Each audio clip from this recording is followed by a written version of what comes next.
envía un caluroso abrazo. Como dijo el pastor, soy de la hermana iglesia en Sabana Seca. Sin embargo, tengo que hacer una corrección para hacerle honra, ¿verdad?, a mi padre. No soy Luis Soto, soy Luis Campos. Así que, ¿verdad?, perdone esa, pastor, no se preocupe. Pero, ¿verdad?, en esta mañana queremos compartir con ustedes un mensaje de parte del Señor, particularmente con los intermedios de la iglesia. ¿Dónde están los intermedios juveniles? Un aplauso, por favor, los intermedios juveniles, ¿dónde están? Muy bien. Veo caras conocidas que estuvieron en Verbo, en esa experiencia en Morton, donde estos jóvenes tuvieron un encuentro incomparable con el Señor. Si yo hablo del encuentro que nosotros tuvimos en Verbo, no podemos predicar porque fue algo realmente extraordinario, donde la presencia del Señor se movió de manera muy especial y el Señor trabajó en la vida de muchos de esos intermedios y jóvenes que estuvieron allí acompañándonos, sobre todo en el liderato, porque no crean que solamente cuando se prepara un retiro, un campamento, los que van, ¿verdad?, o los que asisten son los que se ven impactados, sino también aquellos que trabajamos en el backstage, como dicen, o en tras bastidores. Nos vemos también impactados por la palabra que Dios tiene para con nosotros. Y en esta mañana yo quiero compartir con ustedes parte de lo que es el texto que tienen para su campaña. Y es la primera vez, ¿verdad?, que yo creo que abrir una campaña sería para mí la primera vez.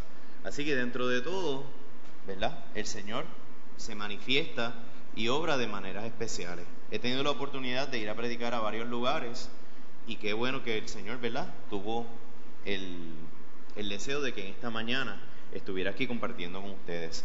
Y les voy a pedir que me acompañen en la palabra de Dios, en el libro de Juan, ese evangelio hermoso. Evangelio de Juan, capítulo 1. Vamos a leer los primeros 5 versículos solamente.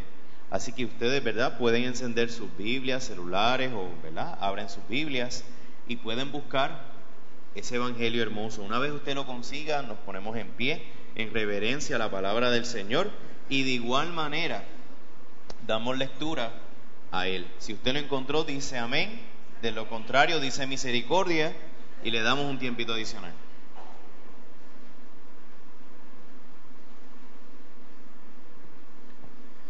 Amén. Dice la palabra del Señor en el nombre del Padre, del Hijo y del Espíritu Santo. En el principio ya existía el Verbo, y el Verbo estaba con Dios, y el Verbo era Dios. Él estaba con Dios en el principio. Por medio de Él las cosas fueron creadas. Sin Él, nada de lo creado llegó a existir. En Él estaba la vida, y la vida era la luz de la humanidad. Esta luz resplandece en las tinieblas, y las tinieblas no han podido extinguirlas. Padre, damos gracias por tu palabra, Señor, palabra que inspira, que llena nuestras vidas, Padre. Palabra que cala en lo profundo de nuestros corazones, Padre, y que tiene un efecto en nuestras vidas porque es palabra viva y eficaz. Te pedimos que sea tu palabra, Señor, llegando a los corazones y mentes, Señor, no solo de esta iglesia, Señor, sino de los intermedios que están en esta mañana presentes. Que esta mañana ese verbo se haga realidad en sus vidas y que ellos puedan, Señor, dar testimonio del mismo a donde quiera que vayan. Y es en el nombre de Jesús que oramos. Amén. Pueden tomar asiento. Y me gustaría preguntarles, para nosotros, ¿qué es el verbo? ¿O qué es un verbo para nosotros? ¿Alguien que me pueda decir? Acción. Prácticamente acción. Vámonos a la clase de español. El verbo en la oración, ¿qué es? ¿La acción de quién? Del sujeto. Muy bien. Oye, ustedes practicaron muy bien para la clase. ¿Cómo sabían que yo iba a dar un quiz esta mañana? El verbo es la acción dentro de la oración, ¿verdad? Y destaca la acción del sujeto. Ahora bien, el verbo tiene una función bien importante. ¿Por qué? Porque a partir del verbo, ¿qué comienza? El predicado. ¿Quién fue el hermano? Muy bien, eso es. Tenemos el verbo, tenemos el sujeto, tenemos el predicado. Son partes de la oración. Y sabemos que una oración sin verbo no es ¿qué? No es oración, es una frase. Y una oración sin sujeto, tampoco. Por lo tanto, es necesario tanto el sujeto como el verbo para que la oración sea completada.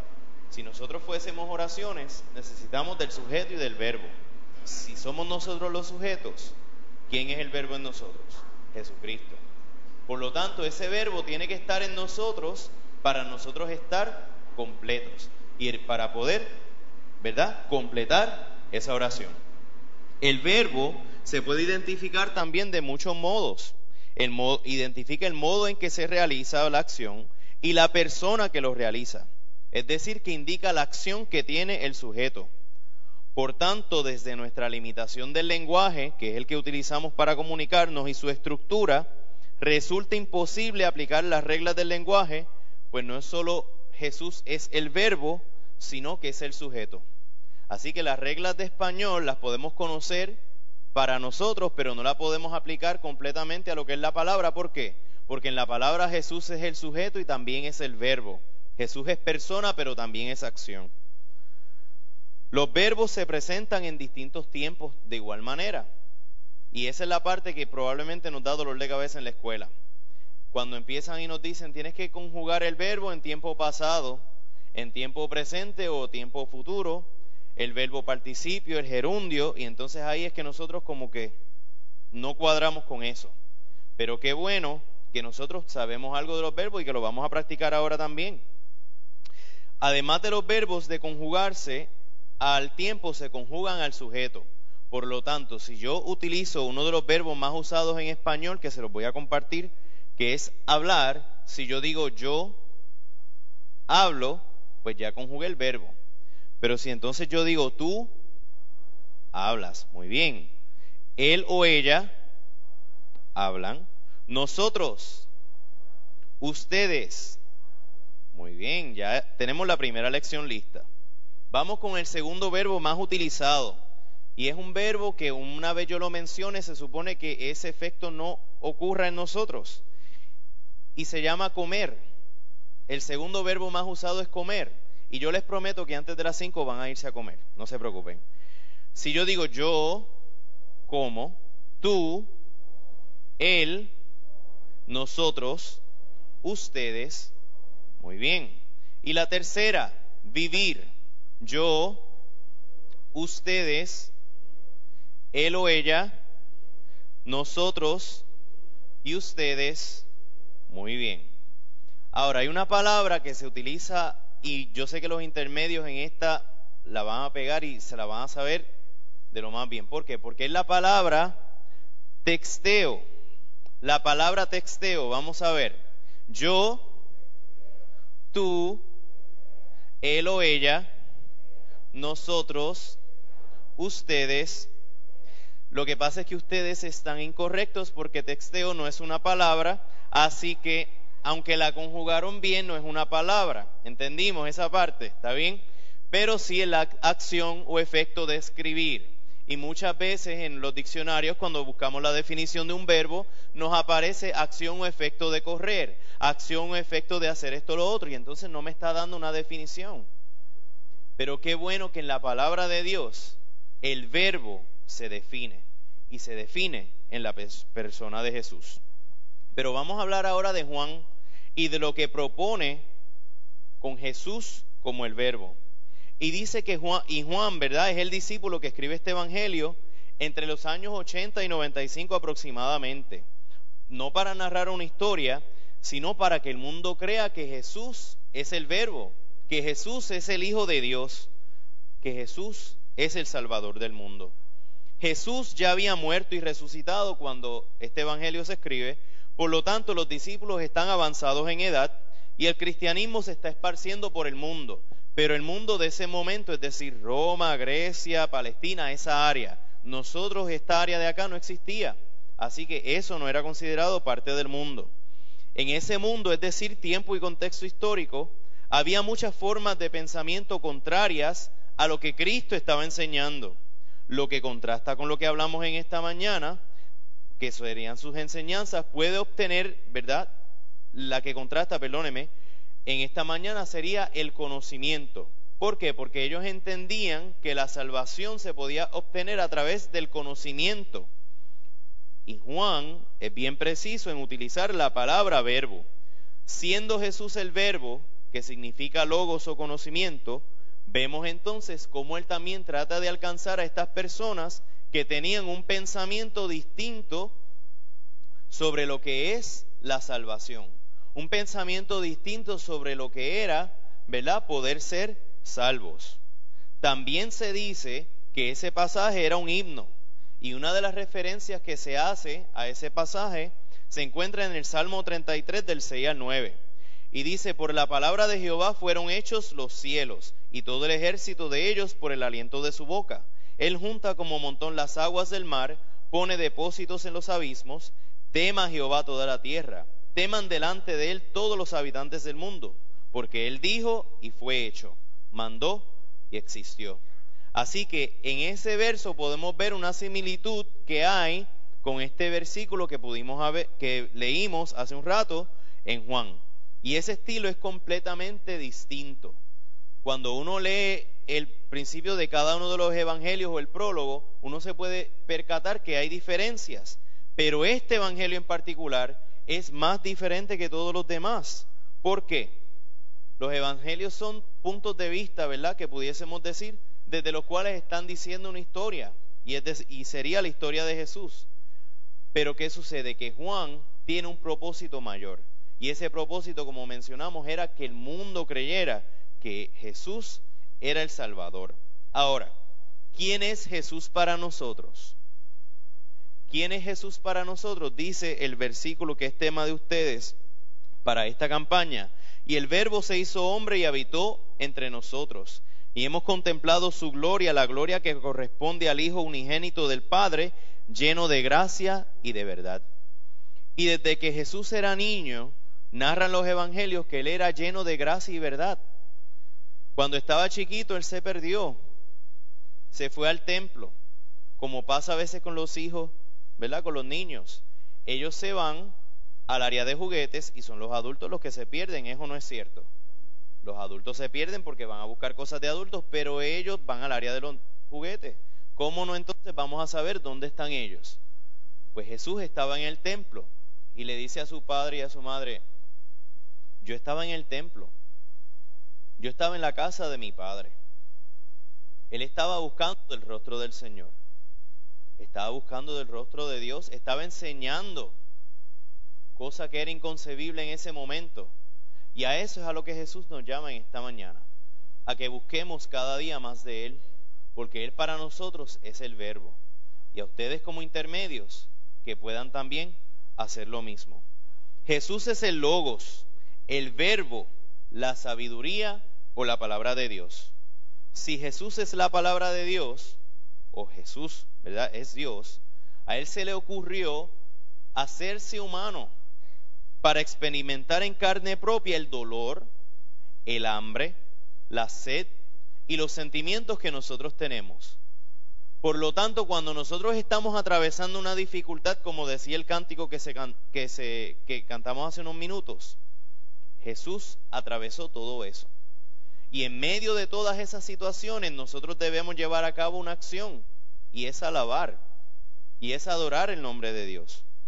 Además de las acciones que nosotros también tenemos que llevar a cabo como seres humanos. No se dice en el Evangelio que el Espíritu de Dios vino sobre Jesús, sino que Jesús en todo momento, ¿qué hacía? Él decía y se hacía. Jesús dijo y fue hecho. Él hablaba y las cosas ocurrían. Él calmaba el viento y la tempestad con su voz. Por lo tanto, Jesús tenía un poder, y era el poder de esa palabra. Y es esa palabra o ese verbo del cual nosotros queremos hablar y experimentar en nuestras vidas cada día. En todo momento Jesús dijo y se hizo. Así que podemos decir que lo que los escritores dicen acerca de Jesús es el predicado. Pero Jesús es el verbo o el sujeto de lo que dicen. Todo lo que se dice acerca de Jesús es lo que nosotros pensamos en muchas ocasiones.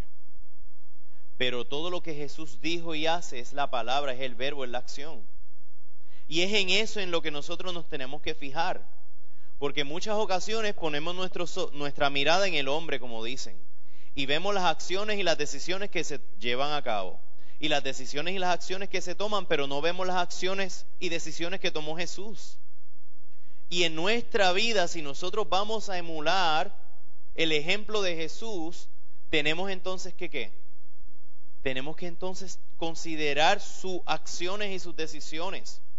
Porque cuando Pablo decía que fueran imitadores de él y no de Cristo, era porque él, de Cristo y no de él, era porque él estaba imitando a Jesús. Él estaba haciendo ya imagen, siguiendo el ejemplo que Jesús había dejado. Y si nosotros vamos a seguir ese ejemplo, tenemos que actuar también de acuerdo al mismo.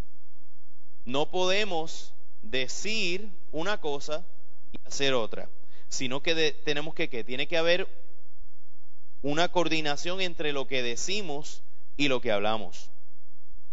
Jesús es eterno. Juan 1:2. Cuando Juan habla de que Jesús es eterno, dice ese versículo, Él estaba con Dios en el principio. Por lo tanto, Jesús ya existía.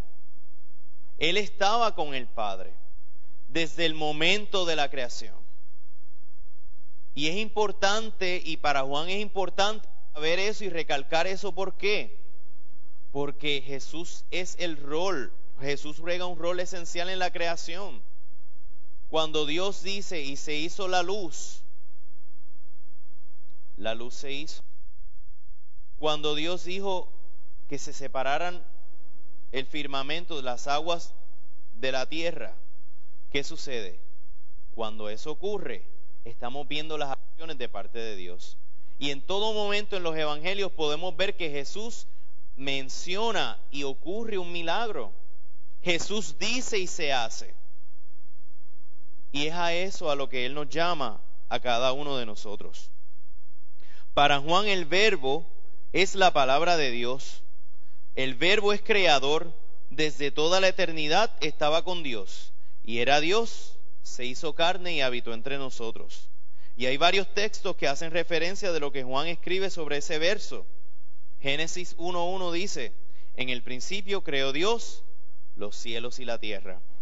Proverbios 8:23 dice, desde la eternidad fui establecida, desde el principio, desde orígenes de la tierra.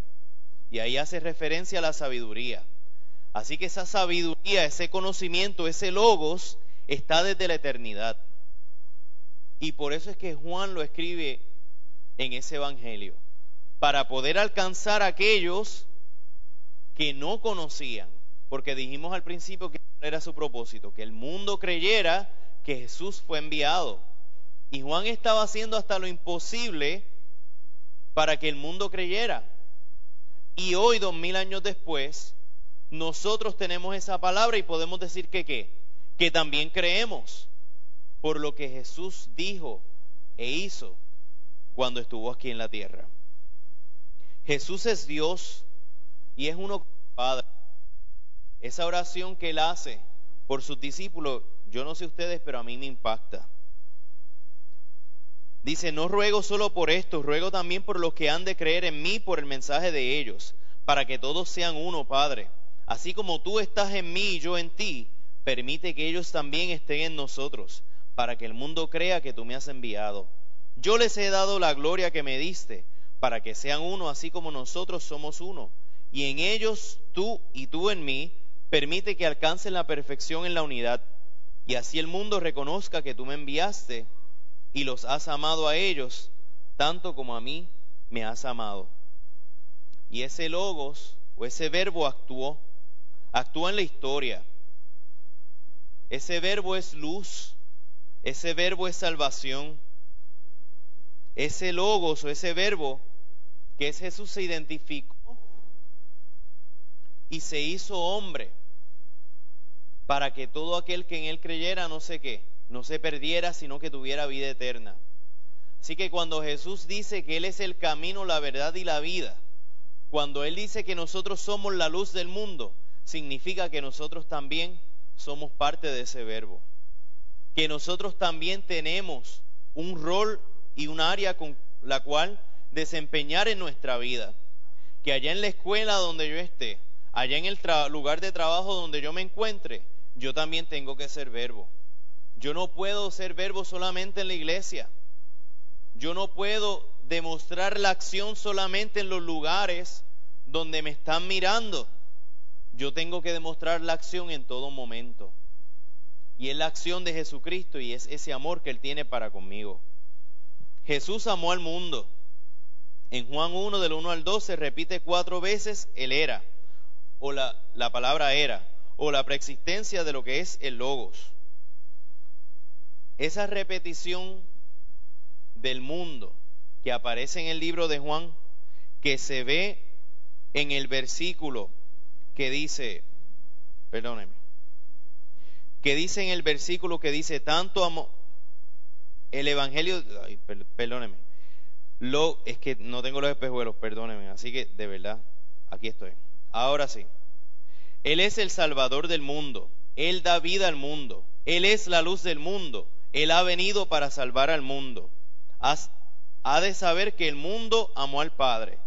Jesús hace muchas referencias al mundo en las cuales Él demuestra su amor.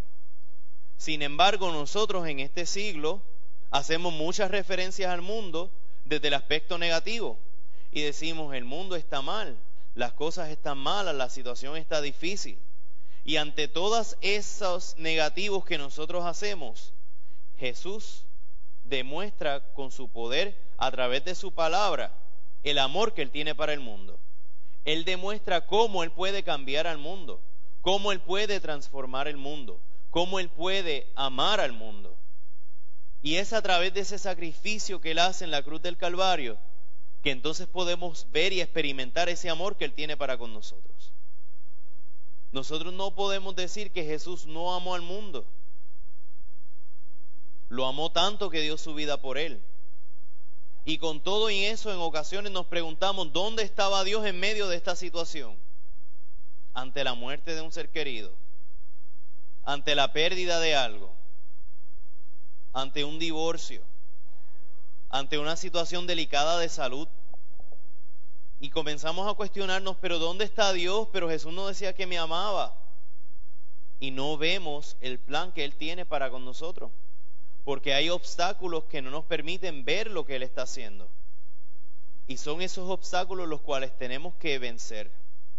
Son esos obstáculos los cuales tenemos que sobrepasar. ¿Para qué? Para que al final podamos ver el plan y la voluntad de Dios realizada en tu vida y en mi vida. Cuando decimos que Jesús es vida, es porque Él es la fuente de la vida. Él dice que yo soy la verdad y la vida, porque la vida está en Él. Ese aliento de vida que recibimos, esa vida que nosotros disfrutamos, esa vida que en ocasiones no cuidamos, es un regalo de parte de Dios. Por lo tanto, tenemos que en todo momento procurar buscar esa vida y llevar a otros hacia el camino para que también encuentren la vida. Jesús es luz, ¿por qué? Porque dirige el camino hacia el Padre. O dígame, si está oscuro, usted no va a buscar una linterna para poder caminar. Necesitamos la luz para poder guiarnos o conducirnos hacia el camino. Por lo tanto, ya Jesús dijo que Él era luz, que Él era el camino, porque Él es el camino, la verdad y la vida. Ahora yo les quiero hacer una pregunta, no solo a los intermedios, sino a la iglesia. ¿Qué verbo te dio Jesús? Cuando nosotros hablamos de verbo, hablamos de acción, hablamos del amor que Dios tiene para con nosotros, pero también tenemos que hablar de nuestra responsabilidad. Porque es chévere decir, el verbo pues es Jesús y Él amó al mundo y pues dio su vida por nosotros en la cruz del Calvario, y eso está bien bonito decirlo. Pero ¿y entonces nuestra responsabilidad? ¿Qué verbo te ha dado Jesús a ti? En el Evangelio de Juan se narran 7 de los milagros que Jesús hizo. Y yo pude identificar 7 verbos importantes que quiero compartir con ustedes, a ver si alguno de ellos también fue el verbo que Jesús te dio. El primero se encuentra en el milagro de las bodas de Caná. Jesús se encontraba en las bodas de Caná, se había acabado el vino y fueron a buscarlo a Él. dijeron, aquí el único que puede resolver el problema es Jesús. Y Jesús le dice a los que estaban allí, llena las tinajas y lleva el vino. Primer verbo, llena y lleva. ¿Qué tienes que llenar tú en tu vida? ¿O tienes que llenar tu vida de alguien? En este caso, Jesús. ¿A quién tienes que llevar a los pies de Jesús? Son verbos que nos hacen preguntarnos al mismo tiempo cuál es nuestra responsabilidad. Tenemos que llenarnos del Señor para poder llevar ese mensaje.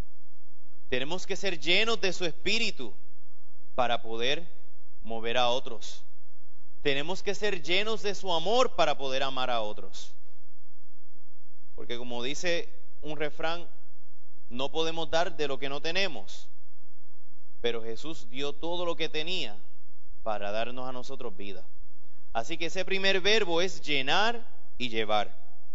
Segundo verbo, el milagro del hijo del oficial. El oficial del rey tenía un hijo, estaba muy enfermo y había oído de Jesús y fue a buscar a Jesús. Y le dice, mi hijo está enfermo. Jesús le dice, ve y cree. Ve de regreso a tu casa. Y él le preguntó que si creía. Ese hombre creyó. Por lo tanto, yo tengo que ser lleno del Espíritu Santo, tengo que ser lleno de Dios, pero también tengo que creer. Tengo que creer en Él, en lo que Él va a hacer, en las palabras que me dice. Porque muchas veces estamos llenos de su Espíritu y estamos llenos, pero no creemos lo que Él nos dice. Tenemos promesas que Él nos ha hecho y no creemos que las va a cumplir. Y es necesario que nosotros también creamos. Así como ese hombre creyó y fue a su casa y encontró que su hijo se había recuperado, cuando iba de camino ya iban a darle las noticias. Nosotros también tenemos que creer en las promesas que el Señor nos hizo, como jóvenes y como iglesia. Porque Dios es un Dios fiel. Jesús cumple sus promesas. En todo momento en mi vida yo he visto cómo Él ha cumplido sus promesas. Y yo sé que en la vida de esta iglesia y en la vida de esta juventud también las ha cumplido. Y las ha de cumplir. A veces no podemos ver el panorama completo porque nosotros como seres humanos queremos tener todo bien estructurado y ver un plano de todo el diseño de Dios para nuestra vida. Y déjame decirte que eso no funciona. Déjame decirte que tú puedes tener planes y tú puedes tener todo preparado y lindo y bien derechito. Y el verbo te dice, no, esto no es lo que va a suceder. Vamos a cambiarlo de esta manera. O esto no era lo que yo tenía planificado para ti. Por lo tanto, yo tengo que creer en lo que Dios va a hacer aunque yo no lo entienda. En ese momento que yo no entiendo lo que está sucediendo, yo tengo que creer y confiar. Porque los discípulos estaban en la barca, Jesús estaba en la barca y ellos estaban asustados. Ellos tenían temor. Pero era necesario que creyeran que el Dios del universo tenía el poder para calmar la tempestad. Tercer verbo, el paralítico de Betseda. Este hombre estaba paralítico, estaba esperando porque el agua en el estanque se moviera para poder ser sano. Y Jesús va donde él y le pregunta, ¿tú quieres ser sano? Y él le dice, sí. Y la respuesta de Jesús fue, levántate, toma tu lecho y anda. ¿Cuántas veces Jesús no nos ha dicho a nosotros que nos levantemos? Que nos levantemos a ir a un lugar, que nos levantemos a compartirle de su palabra a una persona que vemos que está en necesidad. Que nos levantemos y salgamos de nuestra zona de confort. Que nos levantemos y dejemos de hacer lo que estamos haciendo. Que nos levantemos, que tomemos nuestro lecho y que andemos. Es decir, que caminemos junto con Él. La vida del cristiano, la vida del joven cristiano, yo me atrevo a decir que es una de las más difíciles. Porque la vida del cristiano es difícil, pero la vida del joven cristiano es más difícil aún. Porque estás en un proceso de crecimiento. Hay cambios biológicos, Hay cambios sociales, hay cambios en tu estructura de pensamiento. Estás atravesando un sinnúmero de cambios. Y en ocasiones decimos, a veces yo ni mismo me entiendo, o ni misma se entiende. Y eso sucede ¿por qué? Porque ante todos esos cambios que están ocurriendo, que están sucediendo, yo estoy creciendo y formando mi carácter. Estoy creciendo y estoy siendo formado. Así como el barro es formado en las manos del alfarero, así nuestra vida es formada. Y en ocasiones ocurre que la vasija está mal hecha, hay que romperla y hay que hacerla de nuevo. Y así pasa con nuestras vidas. Nuestras vidas son un proceso en los cuales en ocasiones hay que romper, en ocasiones hay que sanar, en ocasiones hay que añadir y en ocasiones hay que quitar. Pero ese torno sigue dando vueltas y sigue dando forma hasta alcanzar la forma perfecta que Dios quiere. Y esa forma perfecta va a conllevar trabajo, va a conllevar sacrificio, porque déjame decirte que después que se termina todo ese proceso de darle la forma, hay que ir al horno de fuego, para que esa vasija pueda entonces ser ¿qué? Ser útil, porque de lo contrario va a romperse. Si no va al horno de fuego, si no es probada, si no es sometida a esa presión, no va a funcionar para el propósito que tenga. Así que hay momentos en los cuales vamos a sentir presión, vamos a sentir que estamos dentro del horno de fuego, vamos a sentir que no podemos hacer nada, vamos a sentir que nos quitan cosas y hay cosas que nos van quitando o que se van, y hay cosas que se van añadiendo también, y hay momentos que nos sentiremos destruidos o en el piso. Pero qué bueno que nosotros podemos saber y afirmar que nos encontramos en las manos del Señor, que estamos en sus manos y estamos siendo formados, que estamos en un proceso que toma tiempo, pero que el resultado va a ser de beneficio para mi vida y para la vida de otros igualmente. Cuarto verbo, la alimentación de los 5,000. ¿Saben qué le dijo Jesús a los discípulos? Que hicieran a toda esa gente sentarse. Esa parte es la más cómoda. Yo dije, de todos estos verbos, este es el más chévere, porque cuando uno se sienta a descansar después de un día de trabajo, no hay nada mejor que eso. Sin embargo, no era descansar todo el tiempo, era descansar por un momento. Pero dentro de nuestra vida hay momentos donde van a haber descansos, donde habrá momentos que tendremos que sentarnos ¿a qué? A esperar y ver cómo Dios va a obrar, porque ellos se sentaron, no sabían lo que iba a pasar, y de momento reciben panes y peces para comer.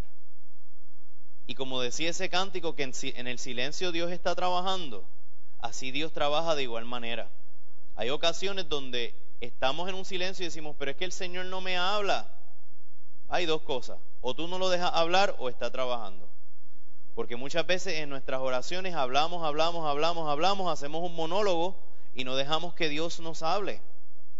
Tenemos que darle el espacio a Él para que nos hable. Pero de igual manera, tenemos que esperar, porque si Él está trabajando y está en silencio, es porque algo Él está orquestando. ¿Para qué? Para el beneficio mío. Porque Él tiene planes de bienestar para cada uno de nosotros y no de calamidad. El quinto, no temas. Jesús estaba andando sobre el agua, sus discípulos estaban en la barca y se asustaron.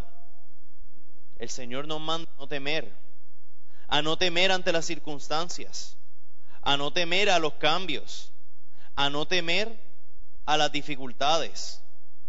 Y como iglesia y como juventud estamos exhortados a no temer. Hay prácticamente un no temas para cada uno de los días del año. Más de 300 veces aparece no temas en la palabra. Por lo tanto, yo diría que pudiese considerarse casi un mandamiento. No temas. En todo lo que nosotros hacemos, Jesús nos dice que no temamos. ¿Para qué? Para que podamos demostrar la confianza y la fe que tenemos en Él. Porque si tememos, no estamos teniendo confianza en Él. Si tememos, no estamos ¿qué? Confiando en las palabras que Él nos dice. El sexto, el ciego de nacimiento, Jesús le dice, ve a lavarte. No los estoy mandando a bañar, no se preocupen. Jesús le dice al ciego, ve a lavarte. Tomó lodo, escupió en el piso, le puso lodo en los ojos y dice, vete al estanque para que laves tu cara. Y cuando lo hizo, regresó, pero regresó con la vista. Y nosotros en ocasiones tenemos que ¿qué? Que lavar nuestra alma, limpiar nuestra mente, limpiar nuestro ser. ¿Por qué? Porque hay cosas que nos contaminan, hay cosas que nos hacen daño. Y esas cosas que nos hacen daño nos impiden ¿qué? Ver el propósito que Dios tiene para conmigo. Así que es necesario que yo deje lo que esté haciendo, vaya a lavarme al estanque. ¿Para qué? Para que cuando regrese yo pueda ver la obra que Dios tiene para mi vida. Es necesario también que lavemos. Y en la última, que es el milagro de Lázaro, la resurrección. Lázaro había muerto hacían ya 4 días. Su hermana llorando va donde Jesús. Jesús también lloró. Pero ¿qué sucede? Él le dice a Marta, ¿qué? Marta, quita la piedra. Quitad la piedra. Ese cántico dice, Marta, quita la piedra. La palabra dice, quitad la piedra. Y esa piedra son los obstáculos que a veces nos impiden ver las grandezas de Dios. Esa piedra son las cosas que nos impiden a nosotros movernos o llevar a cabo nuestro verbo. Esa piedra es la que nosotros tenemos que remover para que entonces ¿qué? Para que el verbo pueda entonces actuar y manifestarse. Porque cuando yo tengo una piedra de frente no puedo hacer nada. Yo tengo que quitar la piedra. ¿Para qué? Para entonces poder moverme hacia lo que Dios me llamó, hacia el propósito que Él tiene para con mi vida, hacia el propósito que Él tiene para con la iglesia, hacia el propósito que Él tiene para con la juventud. No podemos dejar que las limitaciones impidan el plan de Dios para nuestra vida. Tenemos que entonces nosotros quitar todos los obstáculos que haya para nosotros entonces poder ser testigos del poder de Dios, para nosotros ser testigos de las grandezas de Él. Porque si la piedra no la quitan, Lázaro no puede salir. Tenían que quitar la piedra para que Lázaro saliera. Y en nuestra vida hay cosas, hay peñones o yugas, como pudiésemos decir, que están en nuestros corazones que tenemos que quitar. Su palabra dice que va a transformar los corazones de piedra en corazones de carne.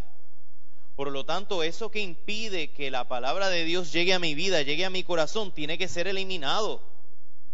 Tiene que ser quitado para que esa palabra penetre, entre y cale y sane y liberte y me dé la capacidad de perdonar, que son las acciones que nosotros debemos llevar a cabo. Ahora bien, para cerrar, yo les pregunto, ¿por qué estamos en reposo cuando somos llamados a ser verbo? Y ese es el tema que vamos a tocar la próxima ocasión. ¿Por qué estamos en reposo cuando somos llamados a ser verbo? Todo aquel que busca conocer, que busca el conocimiento, que busca la palabra de Dios, es receptivo y activo. Es decir, yo recibo lo que Dios tiene para mi vida, pero a la misma vez ejecuto lo que Él me da para hacer. Yo no puedo simplemente llegar los domingos, recibir de parte del Señor su palabra y me voy a mi casa y se acabó todo. Yo tengo que poner mi palabra en acción. Tengo que poner lo que digo y lo que hago que vayan de acuerdo. Porque si la fe sin obra es muerta, ciertamente mis palabras sin acción son vanas. Todo lo que yo digo con mi boca debo entonces poder demostrarlo con mis hechos. Porque las acciones dicen más que las palabras, ¿o no es así? Jesús no era de mucho hablar. Él decía que quita la piedra. Todo lo demás ocurría. Llena las tinajas. Los milagros ocurrían. Por lo tanto, es poder nosotros entender y llegar al punto de nosotros poder asimilar lo que Dios tiene para nuestras vidas, lo que Él tiene dicho para nuestras vidas. Esa revelación que vemos en Jesucristo de su amor es clave central para nosotros los cristianos. Y toda idea que nosotros tenemos de Dios, la vemos manifestada en Jesús. Y la atamos a lo que es la figura de Jesús. ¿Por qué? Porque vemos su amor, vemos su compasión, pero también vemos sus sentimientos, porque Él lloró en medio de una dificultad. Cuando Lázaro murió, Él lloró. Cuando iba a acercarse el momento de ser crucificado, Él fue y oró al Padre y le dijo: Padre, haz que pase de mí esta copa. Por lo tanto, Él conoce cómo tú te sientes. Él conoce cómo yo me siento. Él conoce nuestras necesidades. Y de igual manera conoce cómo las puede suplir.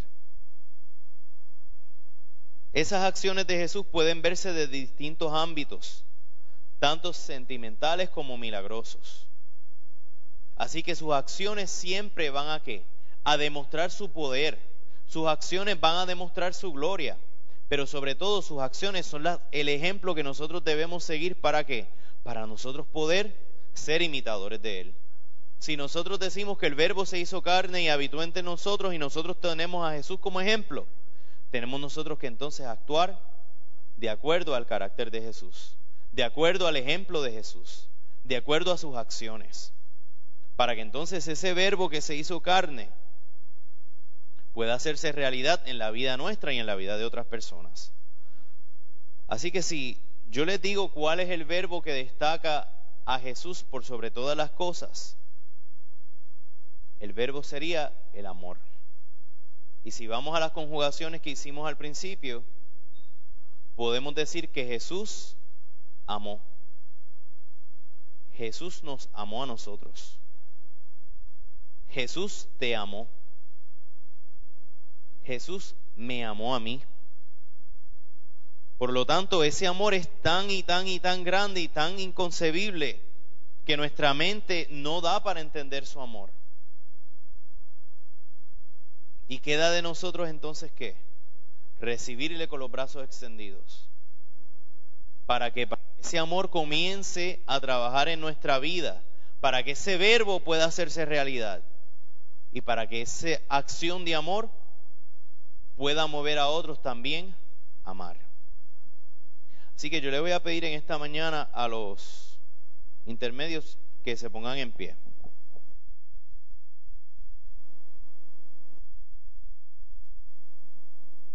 Estos jóvenes que ustedes ven aquí tienen un reto. Pero ustedes como iglesia también tienen un reto. Ellos enfrentan distintas situaciones y distintas dificultades. Y muchas veces no podemos entender o no sabemos lo que ellos atraviesan. Pero qué bueno que ese verbo, que es Jesús, está con ellos, está en ellos y les ama a ellos. Y nosotros como iglesia tenemos que también cuidar de ellos. Nos corresponde como iglesia orar, interceder por ellos. Porque es bonito y es chévere, como decíamos, tener una semana dedicada a los intermedios. Pero qué bueno también es saber que ellos están dedicando su vida al Señor. Qué bueno que durante esta semana ellos pueden manifestar eso que el Señor les ha regalado y demostrarle no solo a ustedes, sino a Dios lo grande que es Él. Así que en este momento yo le voy a pedir a la iglesia que se ponga en pie y que tengamos una oración de intercesión por ellos.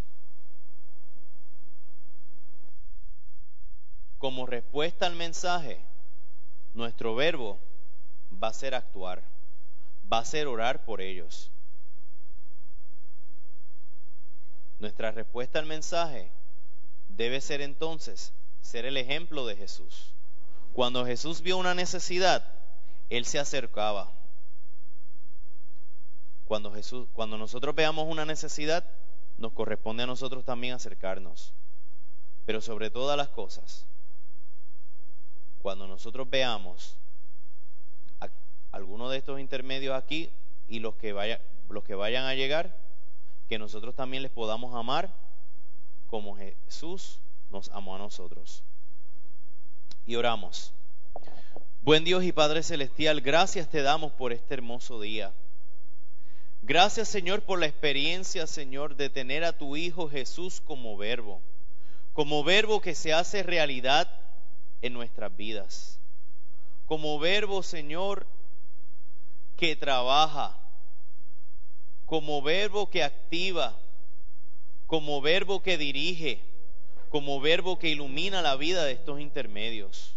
Nosotros te pedimos una cobertura especial para ellos en este momento, para que ellos puedan, Señor, poner en acción las palabras tuyas. Que ellos puedan, Padre, poner en acción lo que tú has dicho. Que ellos puedan poner en acción, Señor, su llamado. Padre, que como iglesia podamos aceptar el llamado y el reto, Señor, que tenemos por delante. No solo de servirte, Señor, sino de seguir tu ejemplo en todas nuestras decisiones, en todas, Señor, nuestros quehaceres, que podamos tenerte a ti como norte y poner nuestros ojos, nuestra mirada delante de ti, para que seas tú obrando y dirigiendo en todo momento. Padre, que podamos sentir tu liberación, tu perdón, pero sobre todo tu amor, porque es tu amor el que restaura, el amor que restaura nuestra vida, nuestro ser.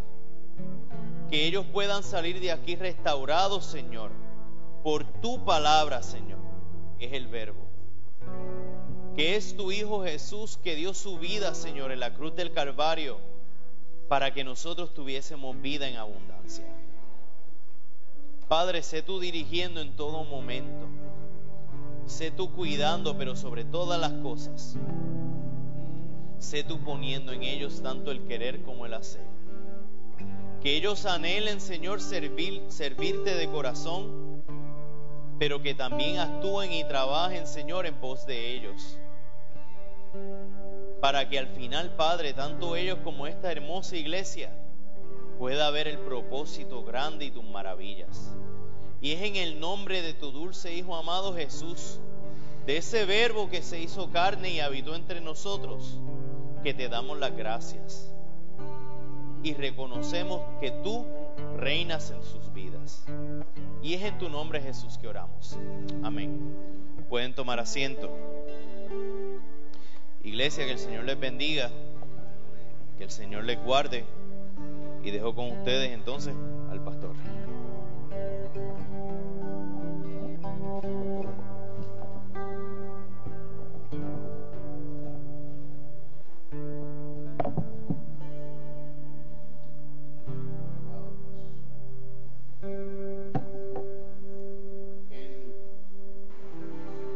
El mensaje de hoy es bien claro. Para ver un verbo tiene que haber una acción. Y la acción está de parte tanto de la iglesia como de Dios. La iglesia tiene que tomar acción. ¿Y cuál es la acción? La acción es que cuando el pastor llamó a